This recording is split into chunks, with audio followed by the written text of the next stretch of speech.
සියලු දෙනාට සුබ දවසක් වේවා. අද මම ඔයගලන්ට රුධිරයේ සීනි මට්ටම අඩු කරගන්න, පාලනය කරගන්න පාරම්පරික හෙළවෙදකමේ ආපු කෙම් ක්‍රමයක් ගැන තමයි කියලා දෙන්න යන්නේ. මේ තියෙන්නේ වරාශාකයක්. මේ වරාශාකයේ විශ්මිත ගුණයක් තියෙනවා. මේක අනිවාර්යයෙන්ම වරාශාකයේ ගත්තට පස්සේ ඉස්සෙල්ලාම දැනගත්ත යුතුයි මේ වරාශාකයේ කිරි විසයි. ඒ නිසා මේකෙන් හෙළවෙදකමේදී මේ වරාශාකය පරිහරණය කරනකොට ගොඩාක් පරිස්සම් වෙලා ඉවරලා පරිහරණය කරන්න ඕනේ.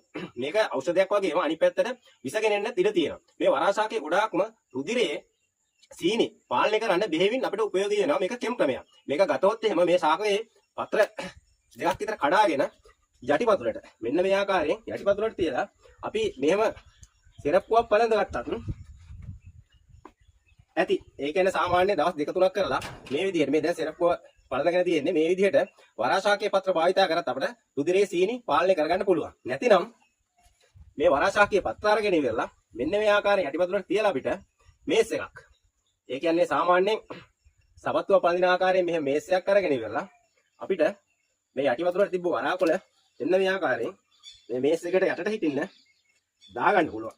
මේවා කෙම් ක්‍රම කරද්දී අපි දැනගත් දෙයක් තමයි අනිවාර්යයෙන්ම කටින් කට එක එක කෙනාට කියන්න කිසිසේත්ම හොඳ නැහැ. මේවා වරාශාකේ නැත්තම් වරා පත්‍ර ගෙන්න ගත්තත් අපි කියන්න හොඳ නැහැ මේ වගේ දෙයකට තමයි ගෙන්න ගන්න කියලා. මොකද ඒක පාරම්පරික වෙනවා. අපි එක එක කෙනාට කිව්වොත් එහෙම මෙහි තියෙන විශ්මිත ගුණයක් නැතු වෙනවා කියලා. ජය ඒවා නොදැක්ක කෙනාට දකින්න ලයික් කරන්න, ෆලෝ කරන්න, ෂෙයා කරන්න.